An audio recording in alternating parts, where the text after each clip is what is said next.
በአሁኑ ሰዓት በመላ ሀገሪቱ ከፍተኛ የህዝብ ብሶት አለ።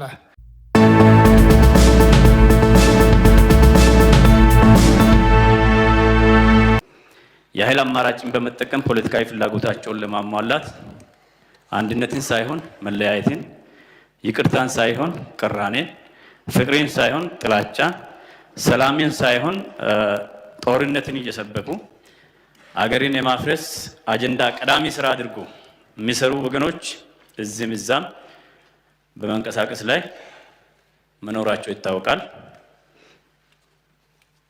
ክቡር ጠቅላይ ሚኒስትር፣ በዚህ አይነት እኩይ ተግባር ላይ የተሰማሩና ከሰላም በተቃራኒ የቆሙ ማናቸውም ኃይል መንግስት በልበሰፊነት የሚያልፍበት እድል በፍጹም ጠባብ መሆኑ የህዝባችን የዘመናት የአብሮነት እሴት የሚያላሉ ተግባራት የሚፈጽሙ በጥላቻ ንግግር የህዝብን አብሮነትና ማህበራዊ ውል አደጋ ላይ የሚጥሉ እና ህዝብን ከህዝብ ጋር የሚያጋጩ አካላት መንግስት ህግ ማስከበር ተግባርን አጠናክሮ እንደሚቀጥል የሀገራችን የፖለቲካ ምህዳር የፍልሚያ ሜዳ እንዲሆን ባለፉት ዓመታት የተጀመሩት የዲሞክራሲ ተቋማት የማብቃት ተግባራት ተጠናክሮ እንደሚቀጥሉና ፖለቲካችን ምክንያታዊነት እንዲያድግ ሁሉንም ባለድርሻ አካላት የማሳተፍ ስራዎች እንደሚሰሩ በክቡር ፕሬዝዳንት የመክፈቻ ንግግር ላይ ተገልጿል።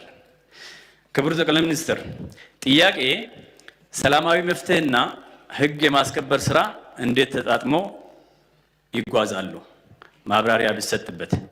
ከዚሁም ጋር አያይዤ በሰላማዊ ትግል የማያምኑ ወይም በሰላማዊ ትግል ሽፋን ለታጠቁ ጽንፈኛ ኃይሎች የሞራልና የፕሮፓጋንዳ ድጋፍ የሚያደርጉ የፖለቲካ ፓርቲዎችና ኃይሎችን መንግስት የሚታገሰው እስከ መቼ ነው? አመሰግናለሁ። በመቀጠል የተከበሩ ዶክተር አበባው ደሳለው። አመሰግናለሁ። የተከበሩ አፈ ጉባኤ፣ አመሰግናለሁ። ክቡር ጠቅላይ ሚኒስትር፣ ጥያቄን እንደሚከተለው አቀርባለሁ። በባለፈው ዓመት መጨረሻ ማለትም የበጀት ዓመቱ መዝጊያ ሰኔ 28 ወቅት ያነሳናቸው በርካታ የህዝብ ጥያቄዎች ነበሩ። ነገር ግን እነዚህ ጥያቄዎች ስላልተመለሱ ከዛ ብዙም ለየት ያለ ጥያቄ አይደለም የምንጠይቀው፣ የተቀራረበ ጥያቄ ነው ማለት ነው።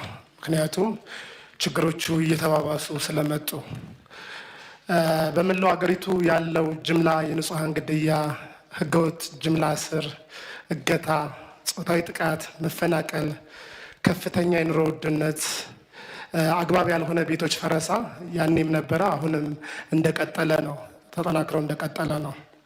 በአሁኑ ሰዓት በመላ ሀገሪቱ ከፍተኛ የህዝብ ብሶት አለ። በተለይም በአማራ ክልል ያለው ችግር ደግሞ አጠቃላይ የሀገሪቱን ኢኮኖሚና ማህበራዊ ህይወት ምስቅልቅል እንዲሆን ያደረገ ነው።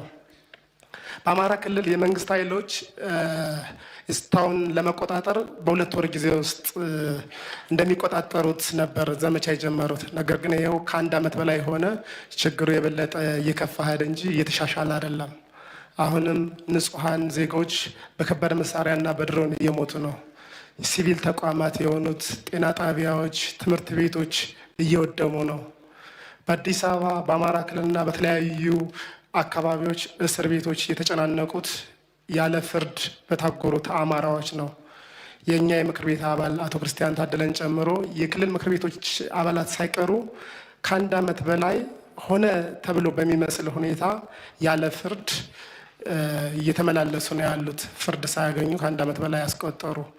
ከዚህም የሚብሱ አሉ። ፖለቲከኞች፣ ጋዜጠኞች፣ አንቂዎች ለሁለት ዓመት ያክል ያለ ፍርድ የተቀመጡ አሉ በወህኒ ቤቶች። ከፍተኛ የኑሮ ውድነቱ ስናይ የኢኮኖሚ ማሻሻያ አድርገናል፣ የብር መግዛት አቅምን አዳክመን ኢኮኖሚውን እንዲንሰራራ እናደርጋለን በሚል የተለያዩ ድጎማዎችም እንደተደረጉ የደሞዝ ጭማሪ እንደተደረገ ተደርጎ ደሞዝ ጭማሪ ያው በእርግጥ እስካሁን ድረስ የመንግስት ሰራተኛው ኪስ ውስጥ አልገባም። ኑሮ ውድነቱ ግን እጅግ በጣም አሻቅቧል። በኮሪደር ልማት ሰበብ በብዙ ሺዎች በመቶ ሺዎች የሚቆጠሩ ቤቶች ፈርሰው የተለያየ አቤቱታ በተለያየ መገናኛ ብዙሃን ዜጎች እያሰሙ ነው። በተለይ አዲስ አበባ ውስጥ ችግሩ በጣም የገዘፈ ነው። በአጠቃላይ እነዚህን ችግሮች ስናይ ከሰላምና ከጸጥታው ጋር በተለይ ይሄዳሉ። ቅድሚያ ሰላምና ጸጥታውን ችግሩን ብንፈታው ሌሎች ችግሮችንም አብረን እናስወግዳለን ተብሎ ስለሚገመት እዛ ላይ ማተኮር አለብን ነው የምለው። መንግስት ይህን የሰላምና ጸጥታ ችግር ለመፍታት እየሄደ ያለው አካሄድ ወታደራዊ ነው። እስካሁን ፖለቲካዊ አካሄዱን ለምን አልደፈረም? ለምንድነው ፖለቲካዊ መፍትሄ ላይ መንግስት የደከመው ነው የመጀመሪያው ጥያቄ። ለእውነተኛ ድርድርና ውይይት በይፋ ጥሪ አቅርቦ ችግሩን ለምንድን ነው ለመፍታት የማይተጋው? የሰላም መፍትሄ አካል የሆነው ጅምላ እስር፣ ጅምላ ግድያስ የሚቆመው መቼ ነው? የኢኮኖሚ ችግሩን ለመፍታት ዜጎች ከቦታ ቦታ ተንቀሳቅሰው መስራት አለባቸው። ነገር ግን ያን ላለፉት በርካታ ዓመታት ማድረግ አልተቻለም። ዜጎች በነፃነትና በሰላም ከቦታ ቦታ ተንቀሳቅሰው እንዲሰሩ መንግስት የሚያስችለው መቼ ነው? አመሰግናለሁ። እናመሰግናለን። ክቡር ጠቅላይ ሚኒስትር ከምክር ቤቱ አባላት ለቀረቡ ጥያቄዎች የመንግስትን አቋም እንዲያቀርቡ እድል ሰጣለሁ።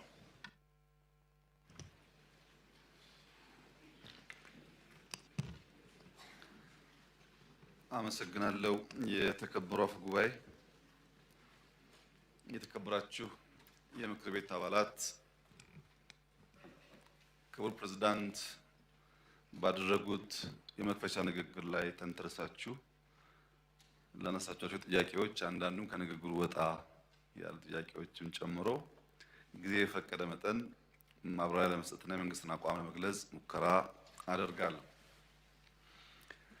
በመጀመሪያ ላለፉት 6 ዓመታት ገደማ ኢትዮጵያ ውስጥ ለረጅም ጊዜ ቆይቶ ከነበረው የፖለቲካል ኢኮኖሚ ስርዓት አንጻር ሪፎርም ስናካሂድ መቆየታችን ይታወቃል። ሪፎርሙ ያልነካው ሴክተር የለም።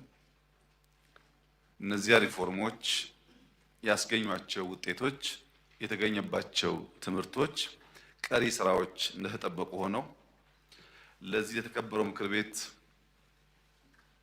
መግለጽ የምፈልገው ከዚህ ዓመት ጀምሮ ለኢትዮጵያ እንደ ሀገራዊ ማንሰራራት የምንጀምርበት ዓመት ነው። ሪፎርሞቻችንን ጨርሰን ሀገራዊ ማንሰራራት የምንጀምርበትና በታሪካችን አይተን የማናውቃቸውን ውጤቶች እያየን ለትውልድ የማጽናት ስራ የምናሸጋግርበት ዘመን መጀመሪያ ነው። በሪፎርም ዓመታት የማፍታታት ህግ አስከባሪ ተቋማት፣ የፖለቲካ ስርዓታችን፣ የኢኮኖሚ ስርዓታችን፣ የፌዴራል ስርዓቱ ትክክለኛ የፌዴራል ስርዓት ሆኖ ክልሎች ኢምፓወርድ ሆኖ ስራቸውን እንዲሰሩ የማድረግ ሴክተራል ሪፎርም የማካሄድ የማፍታታት ስራ ስንሰራ ቆይተናል 6 ዓመት። በመጨረሻ ይዞን የቆየው የኢኮኖሚ ሪፎርም በሚመለከትም በቅርቡ በተሟላ ሁኔታ መጀመራችን ይታወቃል። ከዚህ ዓመት ጀምሮ የማንሰራራት ዓመት ይሆንልናል። በዚህ ማንሰራራት ዓመት ውስጥ በርካታ ውጤቶች ይጠበቃሉ። ከዚያ የሚቀጥለው ስቴጅ የማጽናት ይሆናል። ያንም ትውልድ የሚያስቀጥለው ይሆናል። የማንሰራራት ዓመት ይሆንናል ስንል እንዲሁ ዝም ብሎ ሀሳብ ምኞት ሳይሆን ባለፉት ዓመታት በታየው መልክ መንግስታችን ሀሳብ የማይነጥፍ ሀሳብ ይዞ ይነሳል።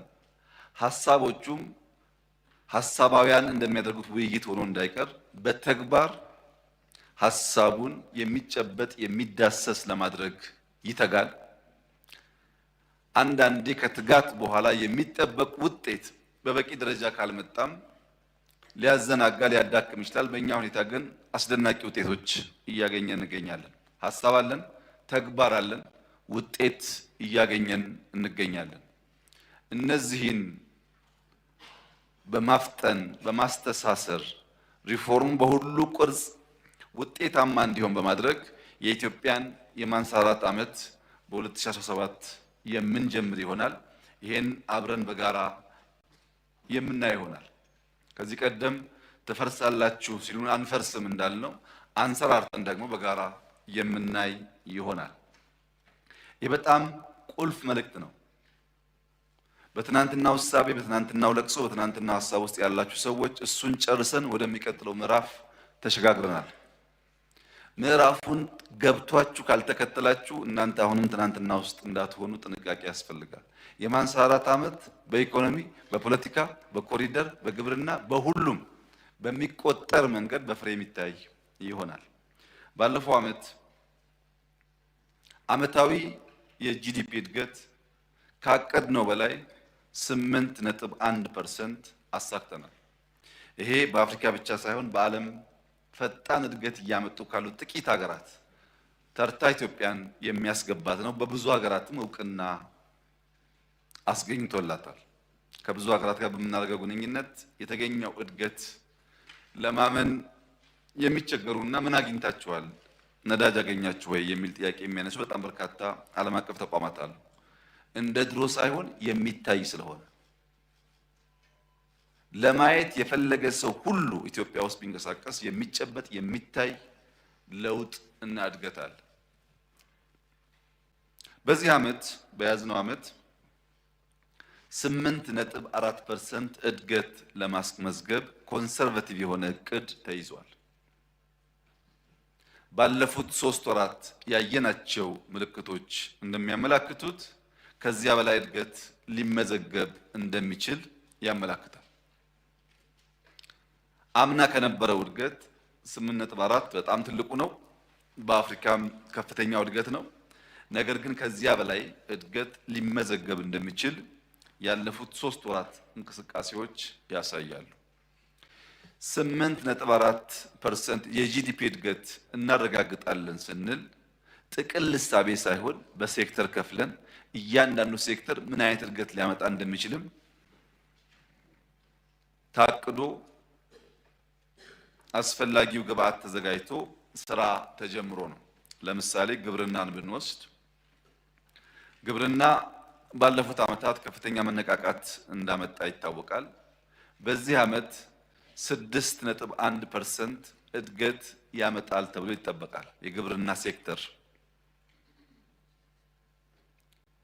6.1% እድገት ያመጣል ስንል አምና በነበረው ቤዝ ቢሆን ይሄ ቁጥር ከፍ ሊል ይችላል።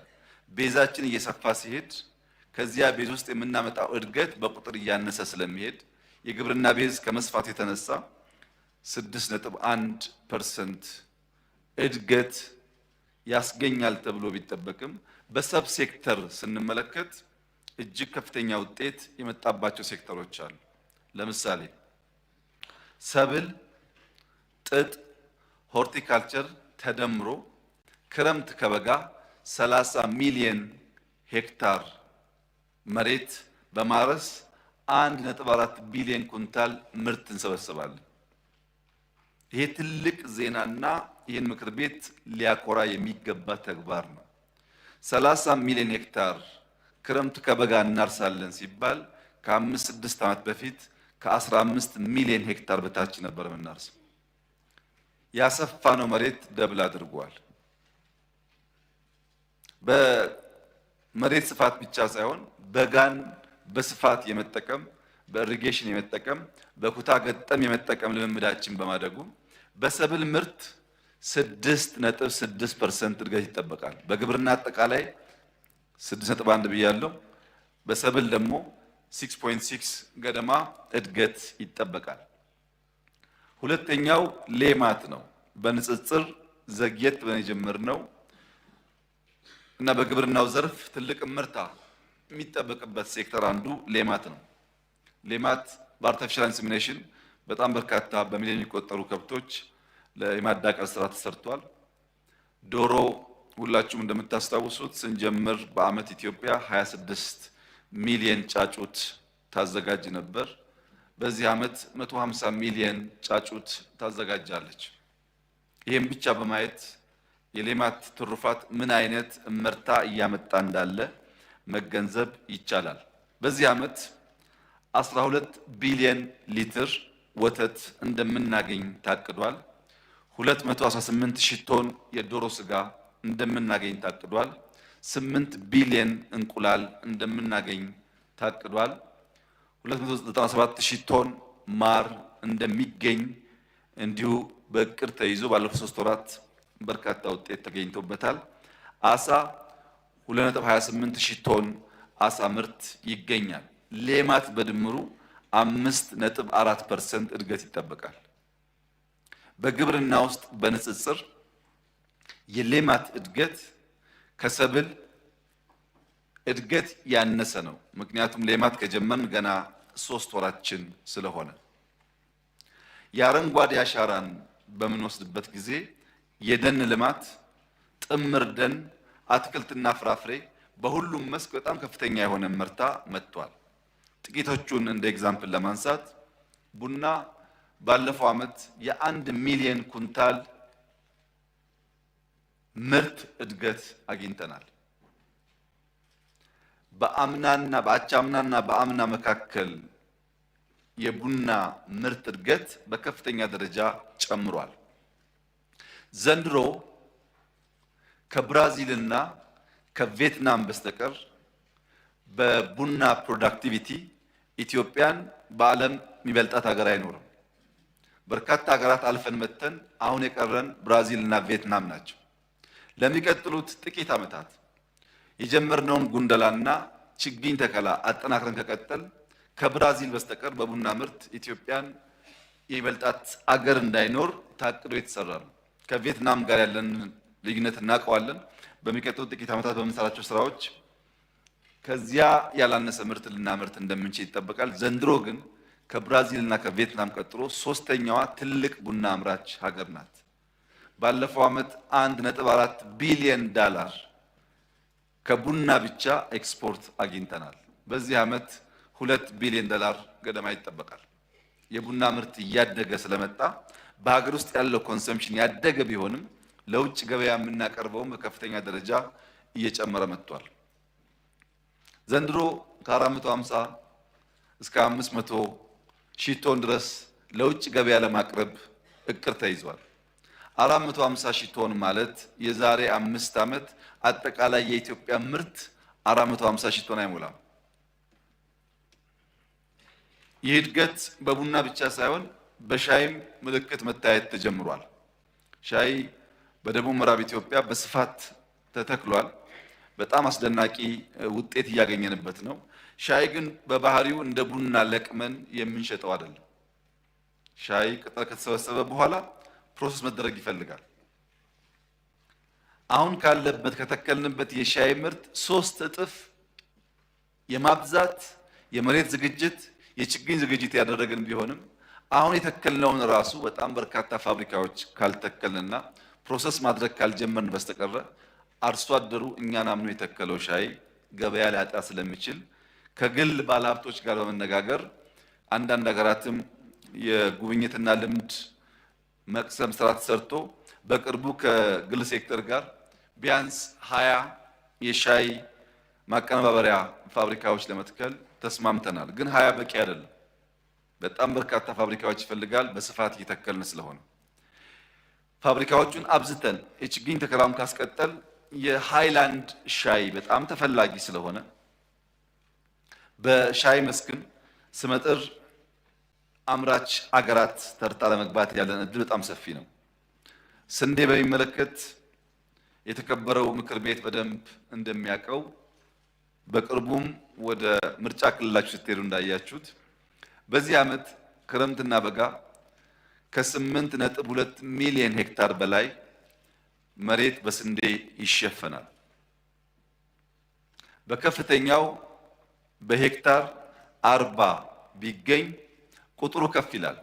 አሁንም ኮንሰርቫቲቭ መሆን አስፈላጊ ስለሆነ ቀንሰን ከ40 በታች እንደሚገኝ አስበን ብንሄድ ከ8.2 ሚሊዮን ሄክታር በትንሹ 300 ሚሊዮን ኩንታል ስንዴ በዚህ ዓመት ይመረታል። 30 ሺህ ቶን ስንዴ ይመረታል። ምን ማለት ነው? 30 ሺህ ቶን ስንዴ ያላችሁ እንደሆነ በአፍሪካ ሁለተኛው አምራች ሀገር 9 ሺህ ቶን ገደማ ያመርታል። ቢያንስ 3 እጥፍ የበለጠ ምርት እንሰበስባለን በዚህ ዓመት። ስንዴ እንዴት የተቀለደበት እንደተጀመረ ሁላችሁም ታውቃላችሁ። አሁን ሁሉም የሚቀበለው እየሆነ መጥቷል።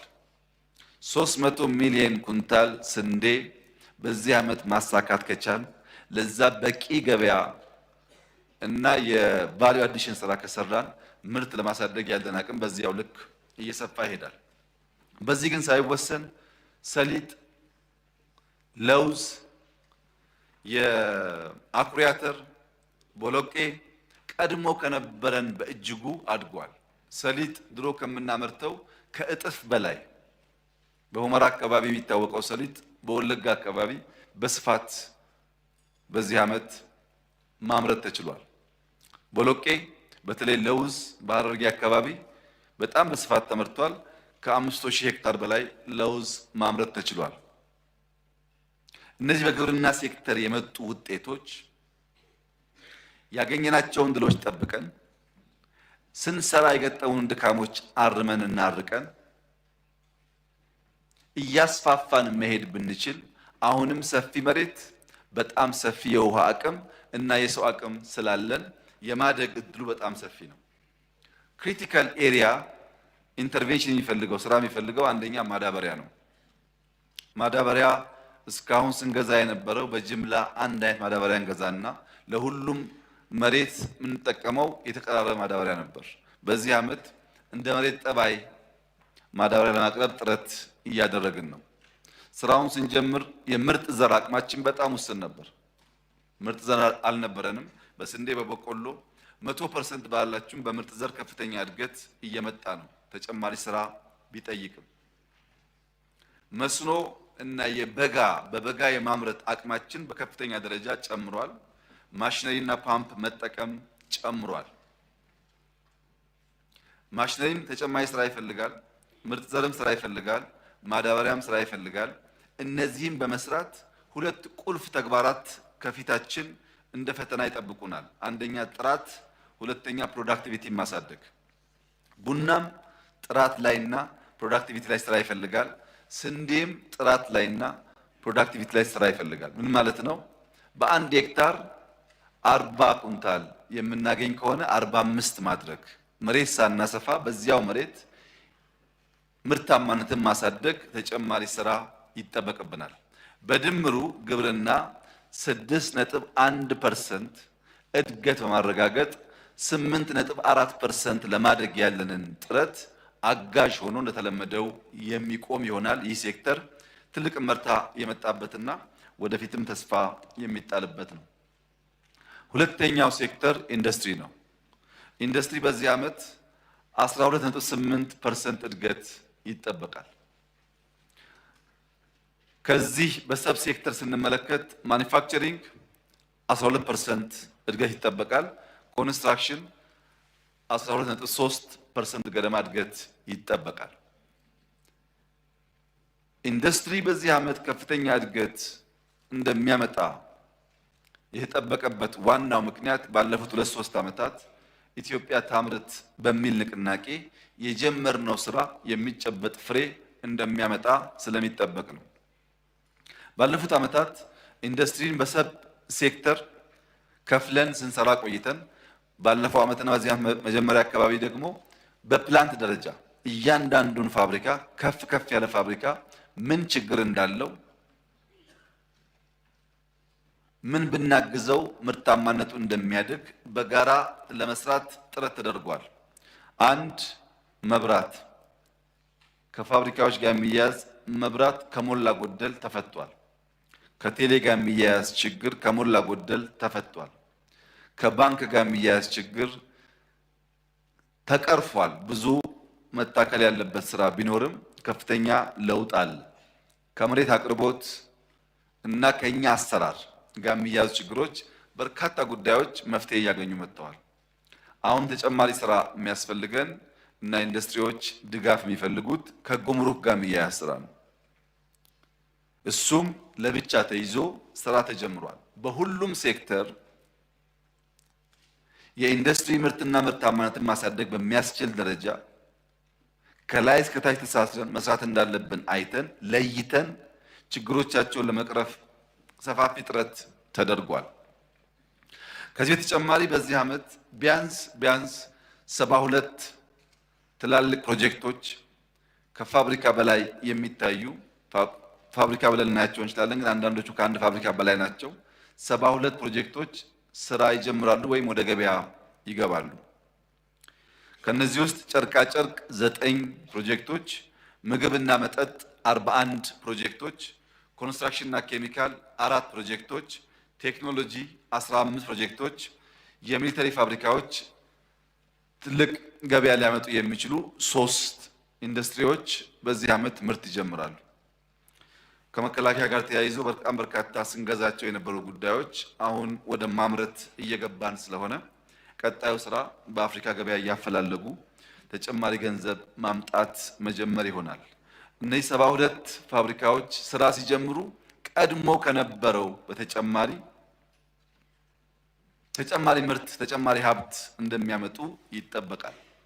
ከኢንዱስትሪያል ፓርክ ጋር ተያይዞ እንደምታስታውሱት የሀገር ውስጥ ባለሀብቶች በኢንዱስትሪያል ፓርኮች መሳተፍ ከዚህ ቀደም እምብዛም ስላልተፈቀደና ምርታቸውን በሎካል ማርኬት እንዲያቀርቡ ስላልተፈቀደ ችግር ነበር።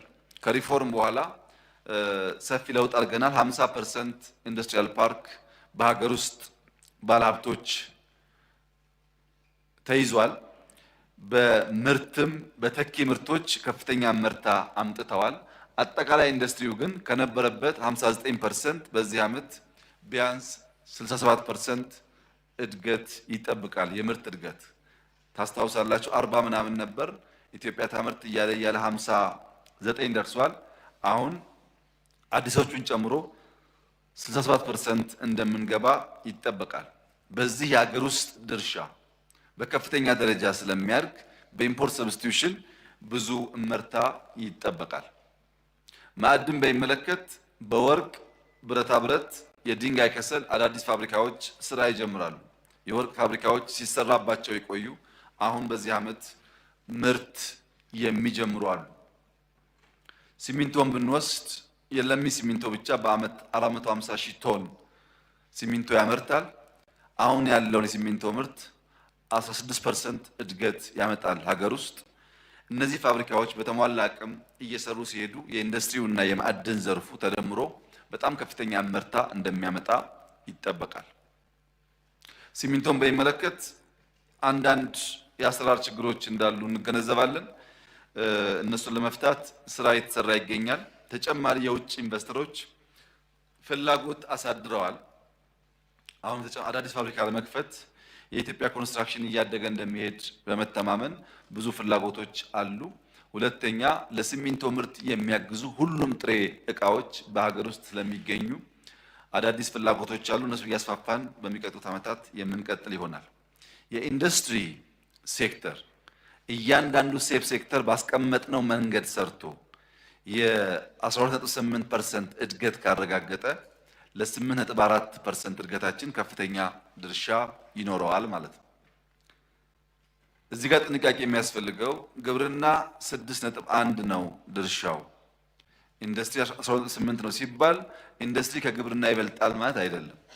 የቤዝ ስፋት ጉዳይ ነው። ግብርና ቤዙ በጣም እየሰፋ ስለሆነ በየዓመቱ የምናመጣው እድገት በቁጥር ደረጃ ይቀንሳል።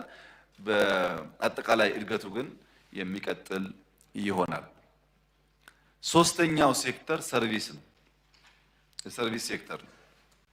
ሰርቪስ 7.1% እድገት ይጠበቃል በዚህ ዓመት።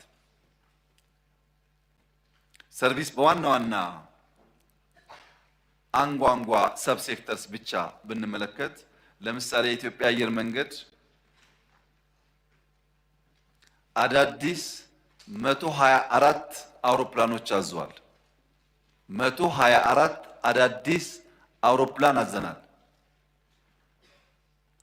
በአፍሪካ ትልቁ አየር መንገድ ብቻ ሳይሆን በአፍሪካ ሁለተኛ የሆነው አየር መንገድ በእጥፍ የሚበልጥ አቅም እየፈጠረ ነው ያለው።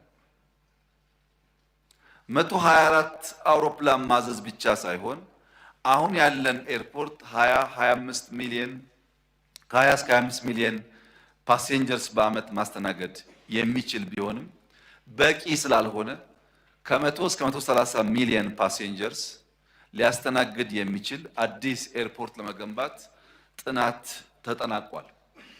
ይህ ኤርፖርት አሁን እኛ ካለን ኤርፖርት በኤር ዲስታንስ ከ40 ኪሎ ሜትር የሚያንስ ሆኖ ሁለቱ ኤርፖርቶች በባቡር የሚገናኙ ስለሆነ ይሄኛውንም ያኛውንም በጋራ ለመጠቀም ሰፊ እድል ይፈጥራል።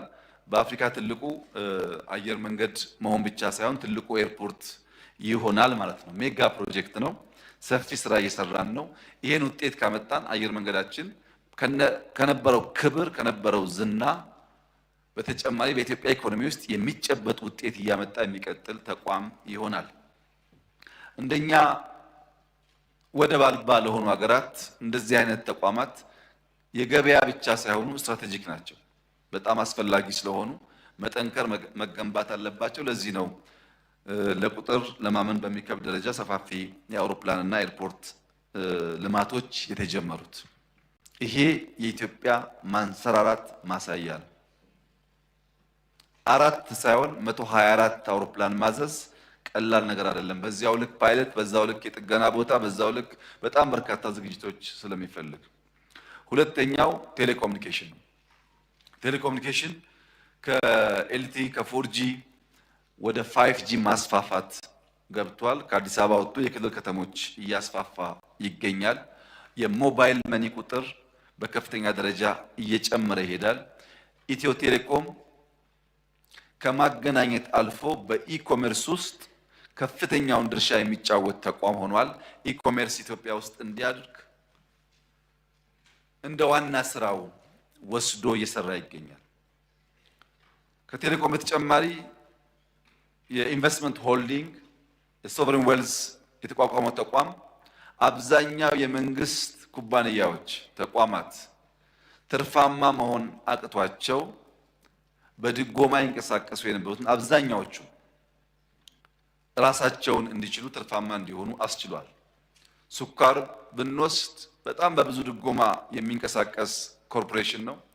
ይሄ የስኳር ሴክተር በተሰራው ሪፎርም ሁሉም የስኳር ፋብሪካዎች ባይባልም በርካታዎቹ ራሳቸውን ችለው እንዲሄዱ ትርፋማ እንዲሆኑ ወዳቸውን ራሳቸውን ማኔጅ እንዲያደርጉ ማድረግ አስችሏል። ኢትዮጵያን ኢንቨስትመንት ሆልዲንግ በታሰበለት አግባብ ድጋፍ እያገኘ ከሄደ በመንግስት ስም የተቋቋሙ ትላልቅ ኩባንያዎች ቢሊየንስ ኦፍ ዶላርስ የሚያንቀሳቅሱ ግን ያልተመሩና አክሳሪ የነበሩ ውጤታማ እንዲሆኑ በእጅጉ ያግዛል። የካፒታል ማርኬት መጀመራችን ይታወቃል። ብዙ ሪሶርስ ብዙ እውቀት ለመሰብሰብና ዜጎች ኢንቨስት አድርገው ትርፋማ እንዲሆኑ የኮርፖሬት ፋይናንስ ስርዓት እንዲያድግ መንግስት የፋይናንስ ስርዓቱን በህግ ብቻ እንዲያስተዳድር በእጅጉ የሚያግዝ ልምምድ ለኢትዮጵያ የሚያመጣ ነው። በቅርቡ ኢትዮ ቴሌኮም 10% ሽያጭ ማካሄዱ ይታወቃል። በተቀሩትም ኩባንያዎች መሰል ስራ ተጠናክሮ የሚቀጥል ይሆናል። ቱሪዝም በሚመለከት ባለፉት 3 ወራት